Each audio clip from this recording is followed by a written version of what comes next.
Alors je suis en train de lire le psaume 22.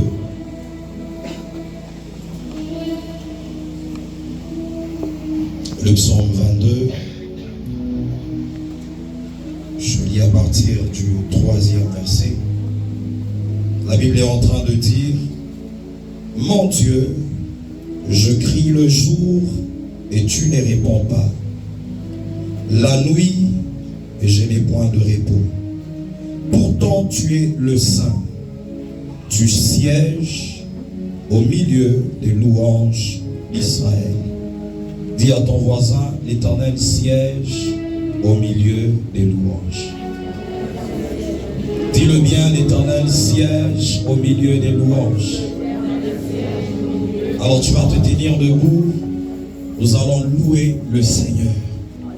Dis à ton voisin: laisse-moi l'espace, je vais louer l'Éternel.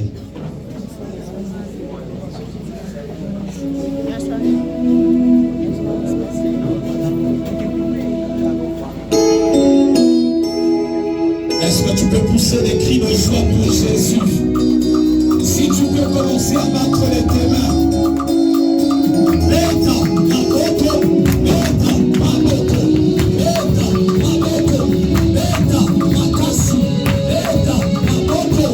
Est-ce que tu peux pousser un cri de joie pour Jésus?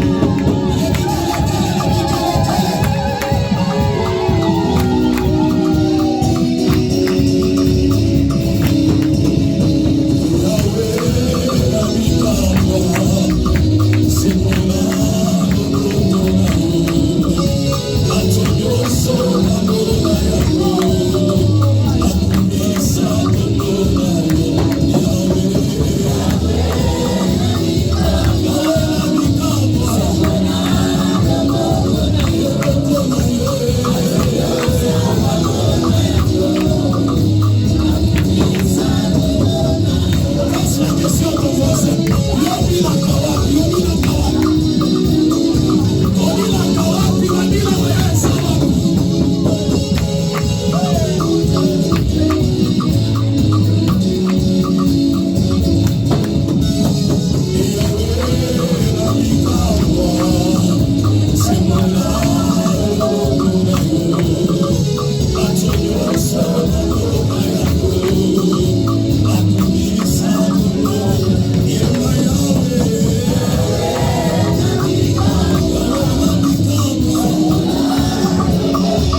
Là où il y a les roches.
merci à Dieu pour la vie qu'il t'a donnée. Tu es en train de l'élever. Tu es en train de dire, Seigneur, ce matin, je suis là pour toi. Je suis là pour t'élever. Je suis là, ô Éternel, pour voir ta magnificence et ta bonté. Je suis là, ô Éternel, pour élever ton saint nom. Est-ce que quelqu'un peut commencer à parler à l'Éternel?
Seigneur, parce que nous savons que tu es là ce matin.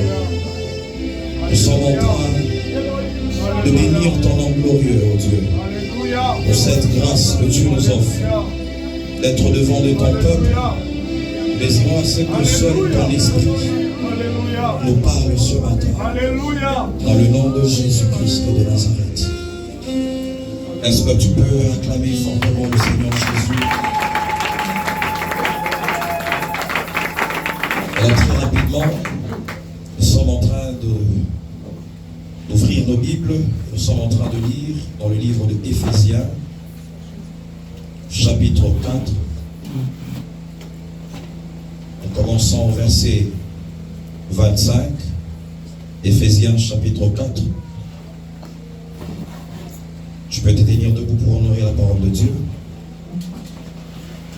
La Bible est en train de dire, nous lisons dans la version Louis II, si on peut y aller ensemble, comme une église vivante, une église forte. Une de trois, c'est pourquoi renoncez au mensonge et que chacun de vous parle selon la vérité à son prochain, car nous sommes membres les uns des autres. Si vous mettez en colère, ne péchez point, que le soleil ne se couche pas sur votre colère, et ne donnez pas accès au diable. Acclame le Seigneur et dis à ton voisin, ne donne pas accès au diable. Tu peux reprendre place là où tu es. Alors depuis un certain moment, nous sommes en train de parler de la prière que Christ a enseignée. Nous sommes dans le livre de Matthieu, chapitre 6, et c'est au 13e verset où Christ est en train de dire, lorsque nous prions, nous devons dire à Dieu, ne nous soumets pas à la tentation, mais délivre-nous du malin. Dis à ton voisin, délivre-nous du malin. C'est que c'est une prière que Christ a donnée. Et nous comprenons que c'est un modèle de prière. Et comme c'est un modèle de prière, nous devons prier comme Christ l'a enseigné. Alléluia. Et donc Christ était en train d'enseigner sur la prière. Alors il a donné un canevas, il a donné un modèle de prière. Et dans ce modèle de prière, il y a une partie qui parle exactement de la délivrance. Dans d'autres versions, on dit, ne nous expose pas à la tentation. Et surtout, délivre-nous du diable. Il dit, ne nous expose pas à la tentation, mais surtout, délivre-nous du diable. Et nous étions en train de dire que la délivrance, c'est quelque chose que toi et moi, nous devons rechercher. Parce que dans ta prière, tu ne dois pas oublier de demander la délivrance. Alléluia. Alléluia. Et c'est comme ça qu'on était en train de dire que tout un chacun de nous doit rechercher sa délivrance. Amen. Tout un chacun de nous doit rechercher sa délivrance.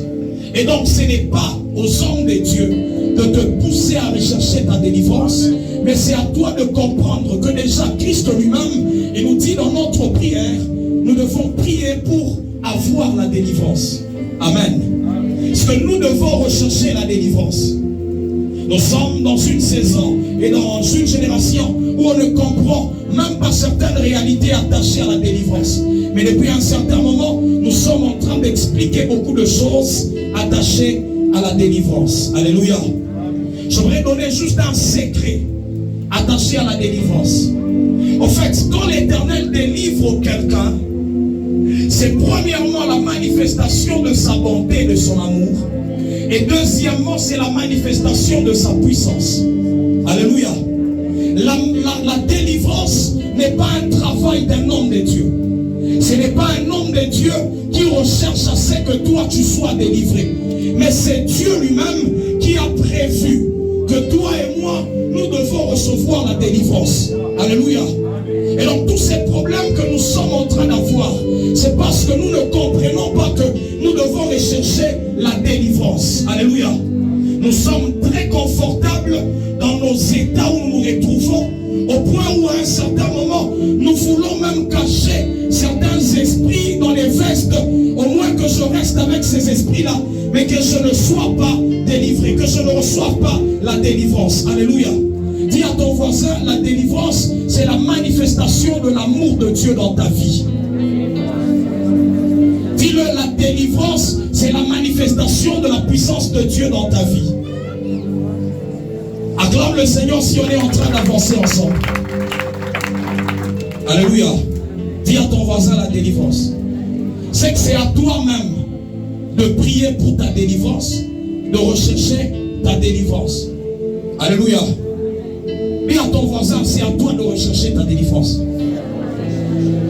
Dans la version que je venais de lire, on est en train de dire surtout délivre-nous du diable. S'il y a une délivrance attachée à l'ennemi, attachée au diable. Alléluia. Lorsque tu reçois ta délivrance, non seulement c'est la manifestation de l'amour de Dieu et de la bonté de Dieu, mais la Bible est en train de dire que Dieu, il a livré publiquement les dominations, les autorités, en triomphant de toutes ces puissances par la croix. Alléluia. Lorsque nous faisons des délivrances de foi publiquement, c'est l'œuvre que Christ a accomplie. Il a livré publiquement en spectacle les dominations, les autorités, ainsi que les principautés. Alléluia. Lorsque j'étais en train d'enseigner sur la tentation, j'avais donné une vérité. J'ai dit, tout ce que nous cachons devient une force pour le diable. Alléluia. Dis à ton voisin, tout ce que tu caches devient une force pour le diable. Bouge ton voisin. Dis, tout ce que tu caches devient une force pour le diable. Parce que le diable, il aime quand tu te caches dans un hôtel, tu es en train de pécher. Il aime quand tu te caches quelque part en train de faire le mal. Mais quand on veut l'exposer, il ne voudra pas qu'il soit exposé. En fait, c'est ça le plus grand combat qu'on n'a pas encore compris dans l'église. C'est là qu'il y a même le rôle du témoignage. Alléluia. La Bible est en train de dire qu'ils ont vaincu à cause du sang de l'agneau et des paroles des témoignages. Si jusque-là certaines personnes ne témoignent pas, c'est parce qu'elles n'ont pas encore compris que le témoignage nous accorde la victoire. Alléluia. Quand tu reçois la délivrance en public, c'est un témoignage devant Dieu et devant le diable. C'est que tu es en train de dire au diable que tu n'as plus le droit de revenir dans ma vie. Alléluia. C'est l'église doit arriver à comprendre qu'il y a certains avantages attachés à ta délivrance. Si jusque-là tu ne recherches pas ta délivrance, c'est parce que tu n'as pas encore compris qu'il y a certains avantages. Dis à ton voisin, il y a des avantages attachés à la délivrance. Acclame le Seigneur. Il dit, délivre-nous du malin. Alors nous avons commencé à dire que lorsque la délivrance arrive dans ta vie, la première des choses, la délivrance vient pour t'arracher par la puissance de Dieu. T'arracher par force. Nous avons dit que dans ce cas-là, c'est si le diable avait déjà sa main sur ta vie. Tu étais déjà emprisonné par l'ennemi. Et là, lorsque tu demandes la délivrance, Dieu vient, il t'arrache par force des mains de l'ennemi. Alléluia. Et nous avons dit que lorsque la délivrance arrive, elle s'accompagne toujours d'une restauration. Dis à ton voisin, la délivrance s'accompagne de la restauration. Et nous avons dit, après cette restauration, cette même prière où nous disons à Dieu, délivre-nous du malin, permet de conserver cette restauration ou cette délivrance. Et c'est comme ça qu'on a commencé à expliquer certains moyens qui permettent de vaincre le diable ou l'ennemi et recevoir la délivrance. C'est ce que nous avons lu dans le livre de Éphésiens, chapitre 4. C'est Paul qui est en train de parler à l'église d'Éphèse. Il dit, ne donnez pas accès au diable. Alléluia. Acclame le Seigneur là où tu es. Dis à ton voisin, ce n'est pas le temps de somnoler, ce n'est pas le temps de dormir. Il dit, ne donnez pas accès au diable. Nous comprenons que pour que le diable vienne agir dans ta vie, il attend que toi, tu donnes accès. Et nous avons défini le terme que Paul utilise pour parler de l'accès. C'est le même terme qui est utilisé dans le livre d'Apocalypse chapitre 12, où on est en train de dire, il n'y avait plus de place pour le diable au ciel. C'est quand on parle d'accès, la première des choses que tu comprends, c'est la place. Alléluia. Ce que Paul était en train de dire à l'église d'Éphèse, que nous ne devons pas laisser la place au diable. Ce qui est dans ta vie, il y a certains domaines que le diable trouve comme étant un terrain où il doit venir agir. Alléluia. Où il doit venir travailler. Nous avons dit que la première définition, c'est la place, c'est le lieu. La deuxième définition, c'est l'ouverture. C'est toute porte. Et nous avons dit qu'en cette saison, quand nous prions, nous disons au Père de nous délivrer du malin, c'est seulement pour que l'Éternel vienne premièrement précipiter ou chasser le diable de tout lieu, de notre vie où le diable était en train de régner. Alléluia. Acclame le Seigneur si on est en train d'évoluer ensemble.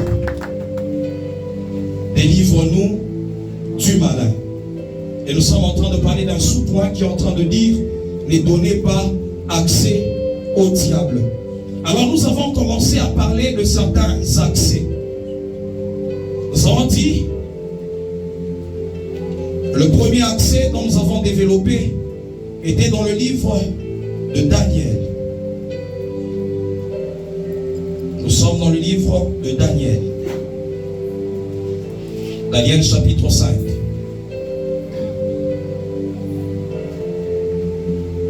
Daniel chapitre 5. La Bible est en train de dire, à partir du premier verset, le roi Belshazzar donna un grand festin à ses grands, au nombre de 1000, et il but du vin en leur présence. Belshazzar, quand il eut goûté au vin, fit apporter les vases d'or et d'argent que son père Nebuchadnezzar avait enlevé du temple de Jérusalem, afin que le roi et ses grands, ses femmes et ses concubines s'en servissent pour boire. Alors on apporta les vases d'or qui avaient été enlevés du temple de la maison de Dieu à Jérusalem. Et le roi et ses grands, ses femmes et ses concubines s'en servirent pour boire.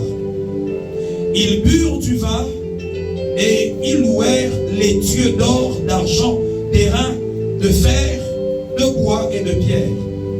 En ce moment, apparurent les doigts d'une main d'homme, et ils écrivirent en face du chandelier sur le sceau de la muraille du palais royal. Le roi vit cette extrémité de la main qui écrivait. Alors le roi changea de couleur et ses pensées se troublèrent. Les jointures de ses reins se relâchèrent et ses genoux se heurtèrent l'un contre l'autre. Le roi cria avec force qu'on fit venir les astrologues, les chaldéens et les devins. Et le roi prit la parole et dit aux sages de Babylone: quiconque lira cette écriture et m'en donnera l'explication sera revêtu de pourpre, portera un collier d'or à son cou et aura la 3e place du gouvernement du royaume. Acclame le Seigneur pour la lecture de cette parole.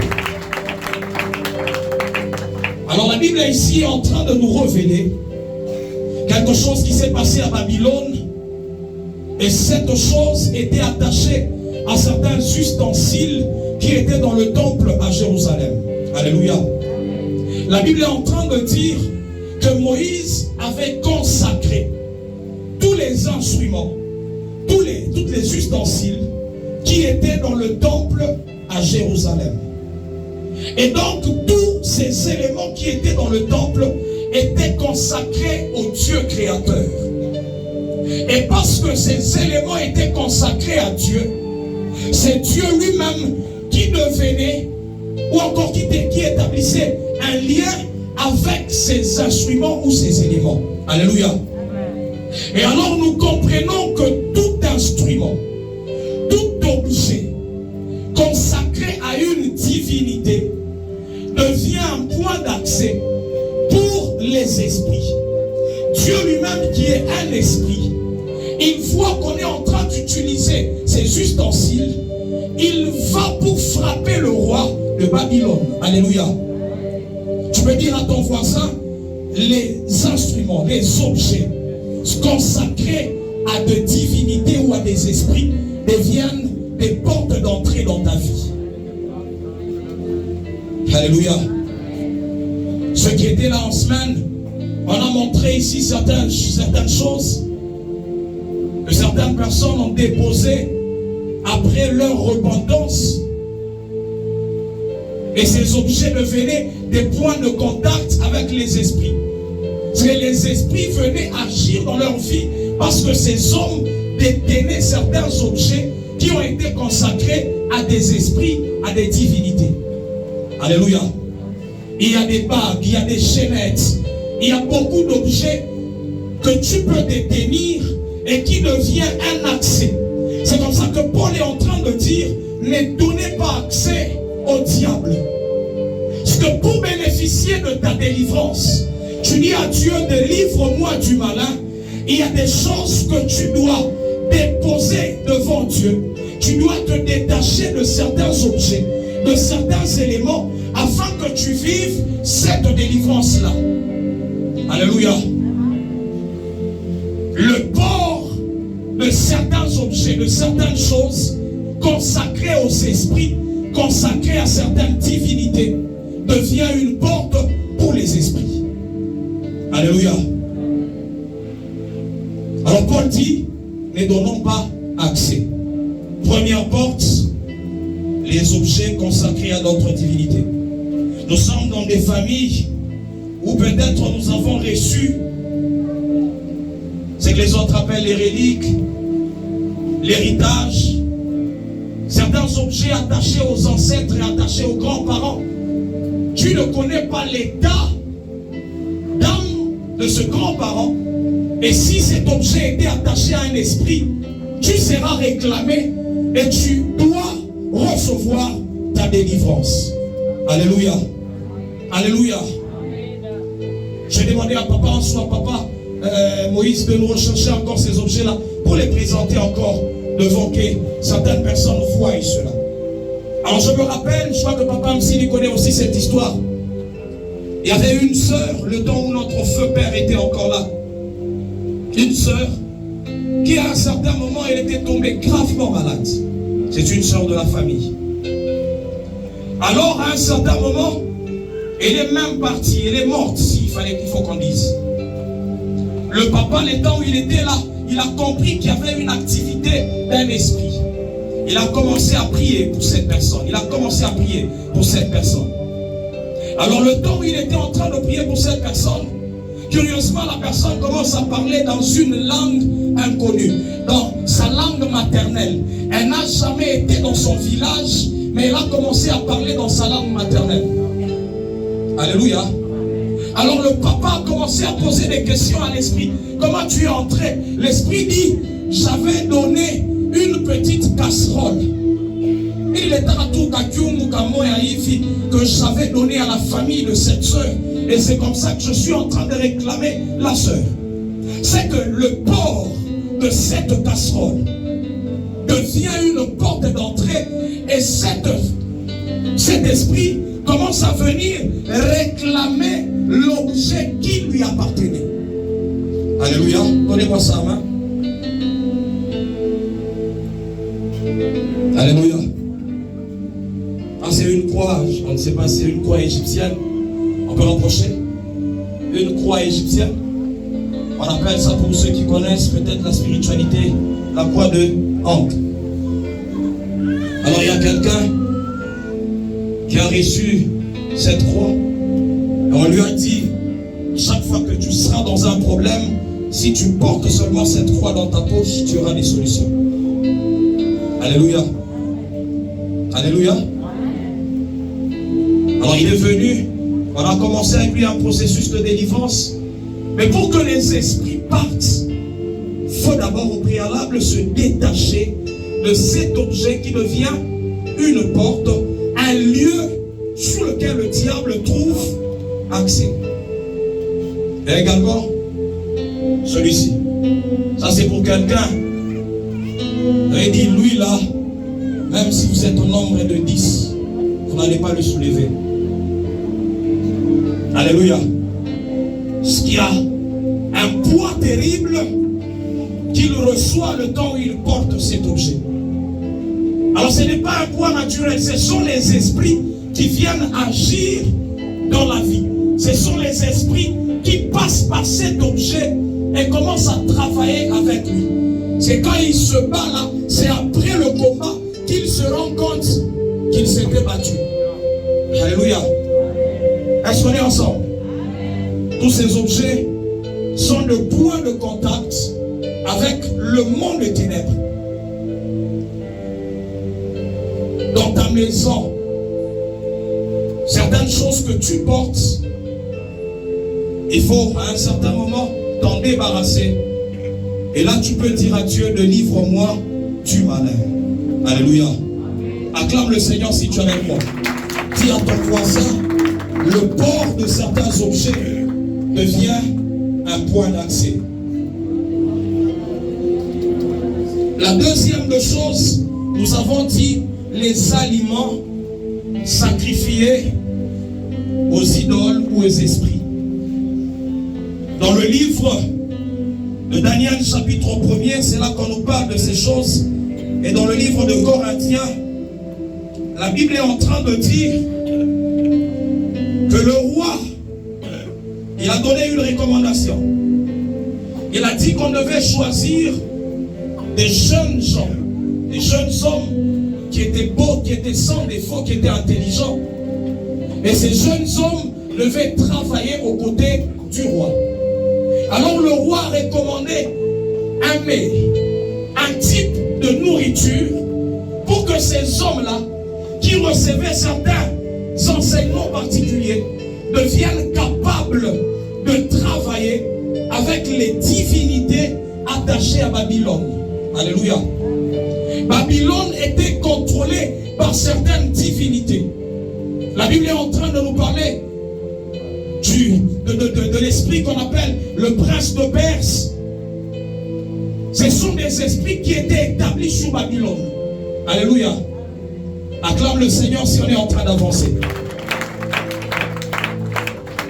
Alors la Bible est en train de dire que cet homme de Daniel, ainsi que ses frères ou ses amis, ils étaient au nombre de 4, et Daniel, il y avait Shadrach, Meshach, Abednego, ils ont refusé de se souiller avec les aliments qui étaient servis à la table du roi. Moi je me demande comment on peut s'essuyer avec les aliments. La Bible est en train de nous dire qu'il y a des aliments qui sont sacrifiés, qui ont été dédiés aux esprits. Et j'ai dit la dernière fois que nous sommes dans certaines tribus, on dit Zoloabakishi. On dit chez nous là on préparait des poules et chaque peut-être période, telle période de l'année, on se réunissait en famille et on consommait cela. On disait que c'était pour tisser des liens, pour que les liens soient encore forts. Non, quand on dit Zoloabakishi, déjà, quand tu comprends cela, c'est une poule des esprits. Alléluia. Bakishi, c'est quoi? Les esprits, hein? Et nous, on se réunit, nous mangeons, nous consommons. Oh non, c'est pour que le lien soit encore fortifié, que le lien soit encore très soudé dans la famille. Alors que nous sommes en train de permettre à certains esprits d'agir dans notre vie. Dis à ton voisin, tu dois fermer les accès. Dis-le bien, tu dois fermer les accès. Acclame fortement le Seigneur si tu es avec moi. Alors c'est Paul qui est en train d'expliquer ces choses. Dans le livre de 1 Corinthiens chapitre 10. Il parle à partir du verset 15 jusqu'à 21 de ce qu'on appelle la table du Seigneur. Il parle de la Sainte Seine. Il parle de cette Sainte Seine plutôt, je m'excuse, comme étant une nourriture que nous également nous avons consacrée à notre Dieu. Il dit que cette nourriture, quand nous la consommons, elle nous permet d'être unis au Seigneur. Nous devenons le même corps, même esprit avec le Seigneur Jésus-Christ. C'est qu'il y a une union avec les esprits à chaque fois que nous consommons une nourriture qui a été sacrifiée aux esprits. Alléluia. Et Paul est en train de dire, il n'y a pas de relation entre Bélial et Christ. Il n'y a pas de relation entre les ténèbres et la lumière. Parlons toujours de la table du Seigneur. Il dit, lorsque nous mangeons certains aliments, ce sont des aliments qui ont été sacrifiés aux idoles. Nous nous connectons donc à certains esprits. Alléluia. Dis à ton voisin, quels sont les aliments que tu as déjà consommés dans ta vie? Quels sont les aliments que tu as déjà consommés dans ta vie? La Bible est en train de parler d'un homme comme Élie. On dit que l'ange est venu, il dit à Élie, mange et bois, car le chemin est encore long. Ça veut dire qu'il y a certains aliments que les esprits donnent.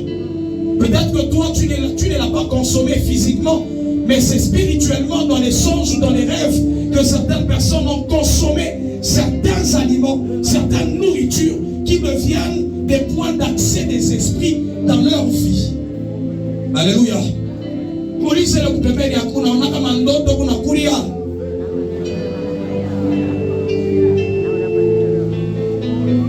Acclame fortement Jésus là où tu es. Alors dans cette saison, cette prière où nous sommes en train de dire, délivre-nous du malin, c'est en train d'agir dans la vie de quelqu'un au nom de Jésus. Je disais que cette prière va t'amener à te déconnecter de toutes ces nourritures, à te déconnecter de tous ces esprits attachés au port de certains objets dans le nom de Jésus. La troisième de chose, nous allons parler des identités ou des noms.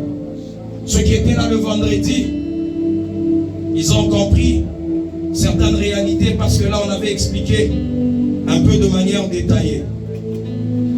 Dans le livre de Daniel, chapitre 1er, la Bible est en train de dire que le roi, il demande à ce que l'on change les noms de ces 4 jeunes qui étaient à Babylone, de Daniel, de Shadrach, Meshach et Abednego. Ils avaient d'autres noms. Et celui qu'on appelait Michaël, celui qu'on appelait Azaria, ils avaient d'autres noms. Mais le roi demande que l'on change leurs identités. Pourquoi? Parce que les identités nous connectent au monde spirituel. Alléluia.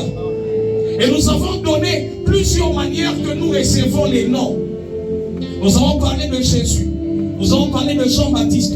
Nous avons dit que leurs noms ont été révélés par des esprits qu'on appelle les anges. La Bible dit que les anges sont des esprits. On parle des esprits, des fois pas seulement des démons. La Bible dit que les anges sont des esprits envoyés par Dieu pour exercer un ministère auprès de ceux qui doivent hériter du salut. Et les anges sont des esprits. Et ce sont ces esprits qui ont révélé les noms. Et donc ces noms-là, les connectaient directement à une dimension spirituelle. On a parlé de Moïse. Moïse, nous l'avons appris. On a dit que son nom veut tout simplement dire celui qui a été tiré des eaux. Et nous voyons dans le parcours de Moïse qu'il devait affronter les eaux. S'il y a certaines choses attachées à ton identité qui deviennent des points de contact avec le monde spirituel. Alléluia. Pose la question à ton voisin, comment tu as reçu ton nom? On a dit que d'autres personnes, oh non, bari unakatum kamwangu. Ula ikufaka kwa mfumu. Anamtokelea mamangu njo mamangu alisema tumpange mtoto bankambo ana réclamer injili. Anakupatia ile injili. Alléluia. Et donc tu es connecté aux puissances des ancêtres, aux puissances ancestrales. Mais lorsque nous disons à Dieu, délivre-nous du malin, c'est que même si ton identité est attachée à certains esprits, cette prière a la capacité de te déconnecter de ces choses. Alléluia. Acclame Jésus fortement là où tu es. Dis à ton voisin ton identité. Tandis qu'il y a les identités qui viennent selon les circonstances autour de l'accouchement. Un homme comme Jaébet, il a reçu le nom. La Bible dit que sa mère lui donna ce nom en disant « Je l'ai enfanté avec douleur ». Jaébet veut tout simplement dire la douleur. Et la Bible est en train de dire que Jaébet commence à vivre exactement la douleur. Pourquoi? Parce que le nom qu'il a reçu commence à lui donner un caractère. parlé du livre de Genèse. Nous avons dit que lorsque Adam était en train de nommer les animaux, il était en train d'imprégner un caractère dans chaque animal. Lorsqu'il donnait le nom, c'est là que le caractère entrait dans chaque animal. Et donc quand on te donne un nom, ce nom te confère un caractère. C'est là que vous allez voir un enfant, vous observez son comportement, son caractère, vous dites, ça c'est exactement son homonyme. Pourquoi? Parce que le nom nous confère un caractère. Alléluia. Mais à partir de ce matin, ma prière est que l'Éternel te délivre du malin. Et que l'Éternel te délivre de toutes ces puissances qui passaient par cette identité-là. Même si l'identité était attachée aux circonstances de la naissance, toi tu seras détaché au nom de Jésus. Nous avons parlé d'un homme comme Jacob. Jacob rencontre un esprit. Il rencontre l'Éternel. Et Jacob dit, je ne te laisserai pas aller si tu ne m'as pas encore béni. Alors la bénédiction que Jacob reçoit, c'est le changement de l'identité. L'ange lui dit, on ne va plus t'appeler Jacob, mais on va t'appeler Israël. C'est que c'est le nom d'Israël qui portait la bénédiction que Jacob était en train de demander. Alléluia. C'est que le nom de quelqu'un est porteur soit de la bénédiction, soit de la malédiction. Le nom devient un point d'entrée, un point d'accès des esprits dans ta vie. Alléluia. C'est comme ça qu'on a dit qu'en cette saison, nous allons fermer toutes ces portes qui étaient ouvertes sur nos identités. Alléluia. Acclame Jésus et tu es en train de déclarer, tu dis, mon identité ne sera pas connectée aux esprits. Est-ce que tu peux déclarer juste pendant 1 minute? Tu es en train de déclarer juste pendant 1 minute.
Et donc les autres reçoivent les noms par rapport à la généalogie, à la parenté. Il y a les autres qui reçoivent les noms par rapport à certains lieux, certains objets. Parce qu'il y a le lac Monkam. Et donc il y a toutes ces choses.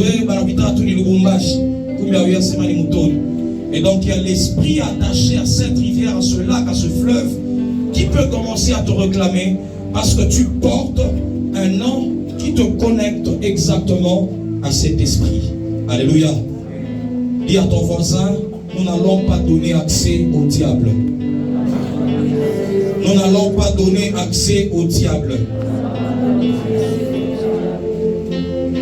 Ça on dit que l'Éternel, lorsqu'il veut bénir quelqu'un, il bénit son nom. Dieu dit à Abraham, je rendrai ton nom grand. Je rendrai ton nom grand. Et donc ton nom, il peut entrer dans une porte avant que toi-même tu n'entres. Tu déposes ta demande d'emploi à l'école, on ne te voit pas physiquement, mais on voit ton identité. Et donc il y a certaines réussites qui sont attachées exactement à ton identité. C'est comme ça que quand tu pries pour la délivrance, tu dois sanctifier ton identité. Prier pour ton identité. Alors je suis en train de donner un quatrième élément qui nous permettra de vivre en cette saison la délivrance. Et à ton voisin, délivre-nous du malin. Un autre élément, c'est la visite de certains endroits dédiés aux esprits. Visite de certains lieux, certains temples qui ont été dédiés aux esprits. La Bible est en train de parler de Jacob. Je commence à y aller rapidement parce que notre temps est déjà parti. On dit que Jacob arrive dans un lieu. Il passe nuit dans ce lieu et directement une visitation surgit. Une visitation arrive. La Bible est en train de dire qu'il voit l'échelle établie dans ce lieu-là. Et une porte était ouverte dans ce lieu. Il y a des endroits, quand tu les visites, tu te connectes directement à certains esprits. Il y a certaines cérémonies que l'on fait seulement dans certains lieux particuliers. Pourquoi? Parce que ces lieux nous permettent d'être connectés rapidement aux esprits. Alléluia. Il y a des hommes où on leur dit, vous devez aller dans les cimetières. Vous devez aller près des eaux. Vous devez aller à certains endroits particuliers. Là, lorsque vous faites certains rituels, certaines pratiques, alors vous serez en contact direct avec les esprits. Est-ce que tu comprends avec moi que quand tu visites certains endroits, tu dois avoir la capacité d'identifier les esprits qui sont dans ce lieu, et même tu dois avoir la capacité de te détacher, même de dominer ces esprits qui sont dans ces endroits-là. C'est comme ça qu'on ne permet pas aux chrétiens de fréquenter n'importe quel lieu. Tu vas fréquenter dans certaines boîtes, tu vas fréquenter dans certains lieux où au préalable, on a invité les esprits. Alors quand tu entres dans ce lieu-là, ces esprits peuvent se connecter à ta vie. Alléluia. La visite de certains endroits, de certains lieux. La Bible est en train de dire que Jacob, il sort de ce lieu-là, attaché à un esprit. Le Dieu d'Abraham, le Dieu d'Isaac, devient son Dieu. Et il dit, je serai avec toi partout où tu iras. Si un esprit commence à l'accompagner, partout où Jacob était en train d'aller. Un esprit commence à l'accompagner partout où il était en train de partir. Il y a des esprits qui commencent à t'accompagner, qui commencent à poursuivre ta vie parce que tu avais été dans un lieu. Alléluia. Alléluia. Acclame fortement Jésus là où tu es. Dis à ton voisin, tu dois prier avant de fréquenter certains lieux. On n'a pas so kwanza kuomba mbele ya kwenda mavazi nyingine. Alléluia. Il y a des endroits où il y a une activité accrue d'esprit. Quand tu vas dans des endroits comme les hôpitaux, à un certain moment on a essayé de travailler à l'hôpital, il y a beaucoup de choses qui se passent dans les hôpitaux. Surtout quand vous faites les gardes là, la nuit, à un certain moment, ce sont les esprits qui vont à gauche et à droite. Alléluia. À l'hôpital, c'est même les endroits où les esprits partent et les esprits viennent. À la maternité, c'est là que les esprits viennent. Un esprit vient au monde. À l'hôpital, les esprits partent. Parce que ce sont des lieux où il y a une activité. Les cimetières, il y a beaucoup d'endroits où il y a des activités.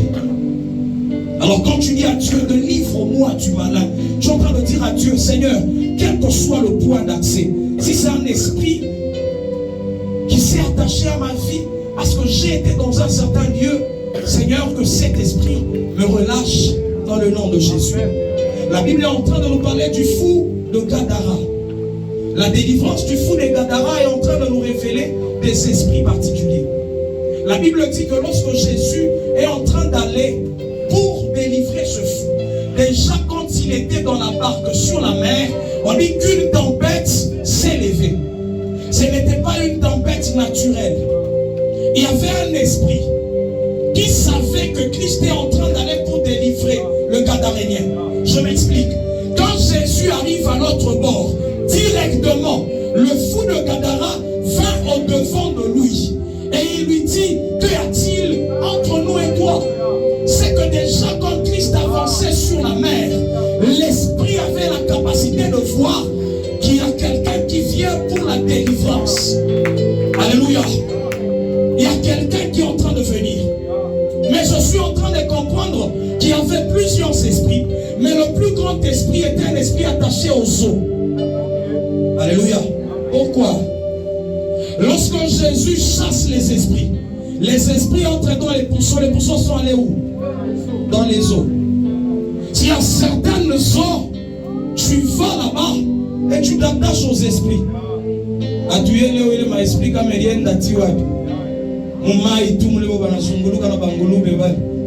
Acclame le Seigneur Jésus si on avance. S'il y a des lieux, quand tu les visites, tu te connectes aux esprits.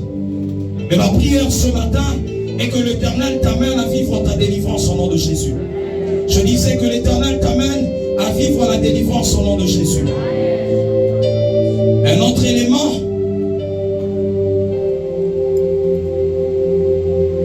ce sont les pratiques occultes. Certaines personnes ont lu certains livres, certaines personnes ont fait certaines pratiques. Oh non, moi on m'avait donné seulement une prière. On m'a dit de commencer à la répéter à telle heure. Et à partir de ce moment-là, je suis en train de vivre certaines visitations. Il y a des livres magiques. Les autres, ils appellent cela des grimoires de magie. Alors la Bible est en train de nous dire dans le livre des Actes des Apôtres, Actes chapitre 8, lorsque Philippe est en train de prier, de faire des délivrances, on nous parle là de Philippe qui est en train de faire des délivrances, on nous dit qu'il y avait des hommes qui avaient pratiqué la magie, qui allaient pour déposer leurs livres et on était en train de les brûler. On parle même de Paul et Silas qui ont fait des délivrances et tous ceux qui avaient des livres qui faisaient certaines pratiques allaient pour déposer ces livres et recevaient leur délivrance. Bouge ton voisin et dis-lui, c'est le temps de ta délivrance. Dis-lui, bouge-le s'il est en train de dormir. Tu dis, c'est le temps de la délivrance. Acclame Jésus-Christ fortement mon Dieu. La Bible est en train de dire que les paroles sont esprit et vie. C'est derrière les paroles, il y a des esprits. Derrière des paroles, il y a des esprits. Alors il y a certains bouquins quand on le lit, ou encore certaines pratiques quand on le fait. Ces pratiques attirent des esprits. Alléluia. Oh, on m'avait donné un dessin. On m'a dit de le faire et puis que je sois là à l'intérieur, que je commence à faire appel à certains petits esprits qu'on appelle les esprits mystères. Alors j'ai appelé ces esprits-là et ils ont commencé à parler. Si tu es dans ce cas-là, c'est le temps de ta délivrance et donc tu dois confesser afin de recevoir ta délivrance. Tu dois rechercher ta délivrance. Nous avons dit qu'au début, que la délivrance se recherche. Au moins, on m'avait seulement dit d'aller faire certaines pratiques à la rivière. On m'avait dit de jeter telle chose, on m'avait dit de faire telle ou telle autre chose. Il y a des pratiques qui sont des pratiques occultes et qui deviennent de point d'accès. Lorsque Dieu parle avec Moïse, Dieu donne certaines pratiques à Moïse, mais ces pratiques devaient permettre d'attirer le Dieu créateur.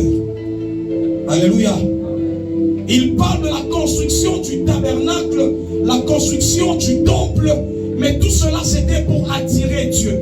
Dieu dit, je veux habiter parmi mon peuple, mais il y a un objet que tu vas construire, qu'on appelle l'arche de l'alliance, et c'est cette arche de l'alliance qui permettra, c'est que moi, Dieu, Esprit, que je commence à descendre et parler avec mon peuple. Parce que l'arche de l'alliance devenait une plateforme où Moïse faisait des rituels, il faisait certaines pratiques, mais pour attirer le Dieu d'Israël, le Dieu créateur. Il y avait tout un tas de choses. Et les tables de rein, l'autel de rein ou la table de rein, et l'autel de parfum. Il y avait plusieurs choses. On devait sacrifier des animaux, verser le sang. Et donc toutes ces pratiques-là étaient pour permettre à ce qu'un esprit soit attiré. Et c'est Dieu qui est esprit qui était attiré dans ce cas-là. Et donc il y a d'autres pratiques qui attirent des esprits impurs, des esprits malins. Et j'étais en train de parler avec un homme de Dieu. Je lui ai dit que le monde spirituel, c'est un monde d'échange.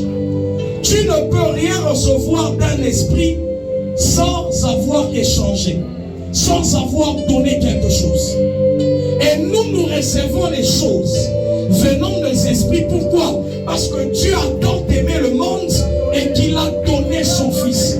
Et donc il y a déjà des échanges qui ont été effectués. C'est comme ça que toi et moi, nous recevons certaines choses gratuitement.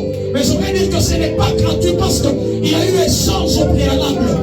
Dieu a tant aimé le monde, il a donné son Fils. Et nous avons maintenant accès. Nous pouvons réclamer certaines choses. Pourquoi? Parce que le Fils avait été donné. Mais lorsque tu attires les esprits impurs, c'est là qu'ils demanderont autre chose. Je veux tes enfants, je veux telle chose, je veux ta santé, je veux telle ou telle autre chose. Alléluia. Est-ce qu'on est en train de comprendre cet enseignement? Certaines pratiques occultes deviennent des portes aux esprits. On a fait une délivrance de quelqu'un ici. Cette personne, elle a reçu des pratiques et cette personne avait la capacité de faire appel à une sirène. Fait appel à une sirène. Et il dit qu'il avait atteint un niveau très élevé où la sirène devait prendre un corps physique. Et on a terminé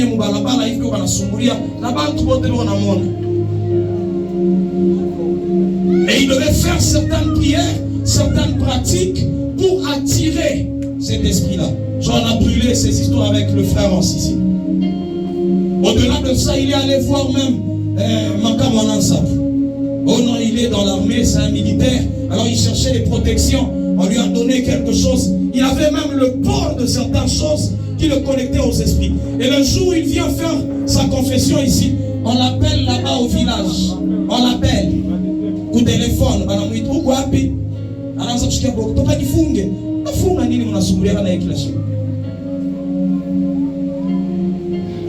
Alléluia. Délivre-nous du malin. Et donc toutes ces choses deviennent des points de contact. Je suis en train de finir. Nous allons continuer en semaine. Je vais lire quelque chose pour que l'on comprenne certaines réalités spirituelles. Je suis dans les livres d'Exode, chapitre 30. Exode, chapitre 30, à partir de 7.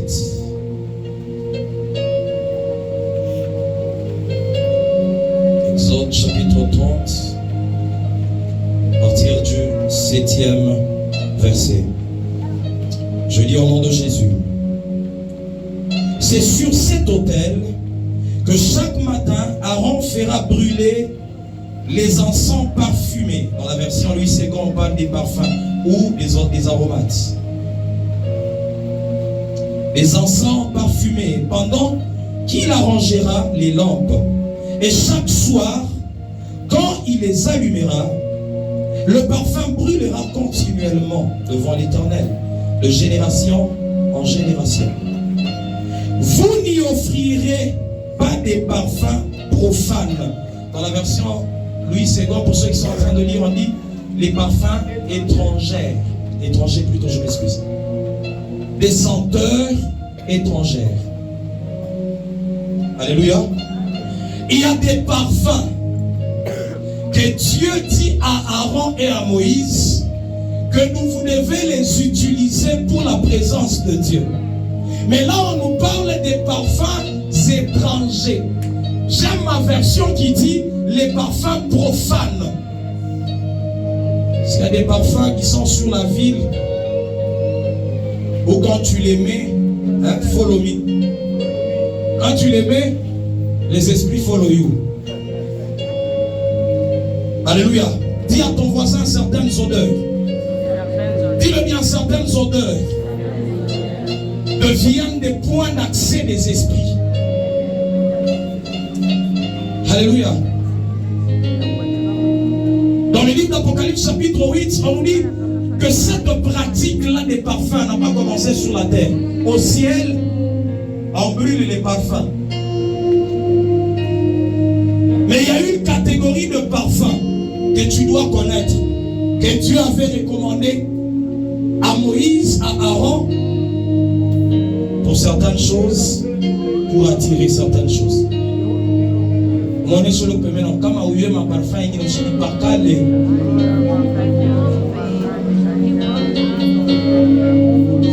Alléluia. Ça, c'est ce que les gens connaissent, hein? Follow me. Oh, Aousarabi. Hein? Aousarabi, on connaît ça. Jarib. On a fait une délivrance sur une fille ici où les esprits étaient en train de dire qu'ils sont entrés dans sa vie parce qu'elle avait utilisé un parfum et on lui a donné le nom de ce parfum, Aïcha. Voilà, où est le nom? Aïcha.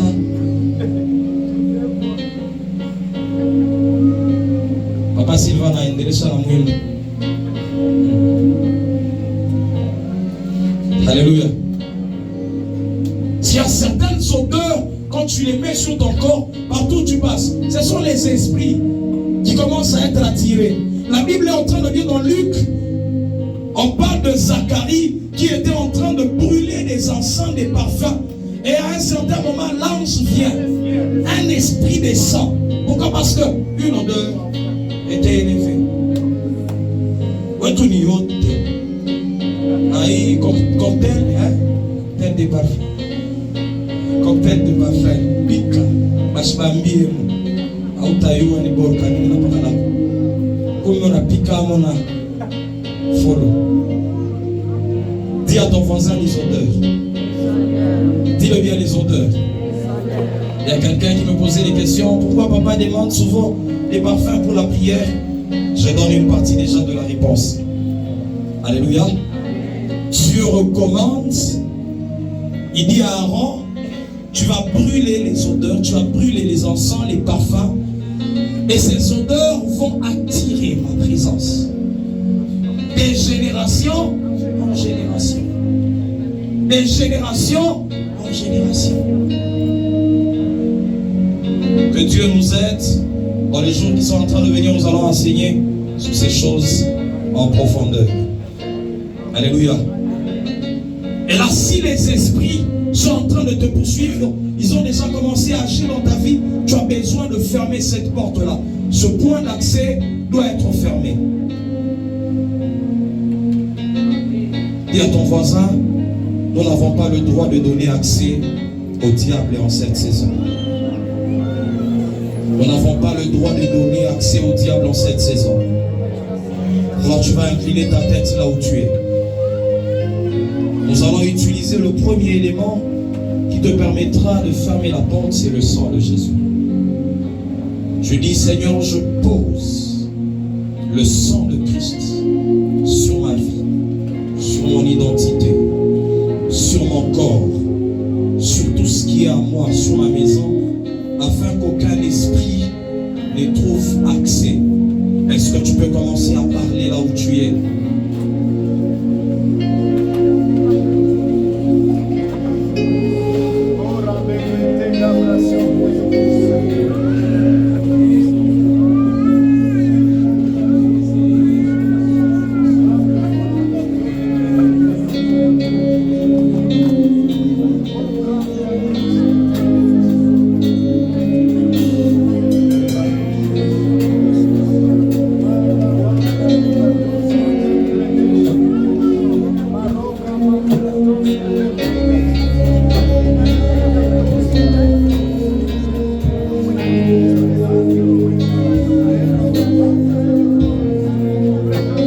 utilise le sang de Jésus. Tu es en train peut-être de citer ton nom. Tu es en train de dire mon identité n'est pas une porte d'entrée. Les esprits impurs.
Sacrifié à ce nom.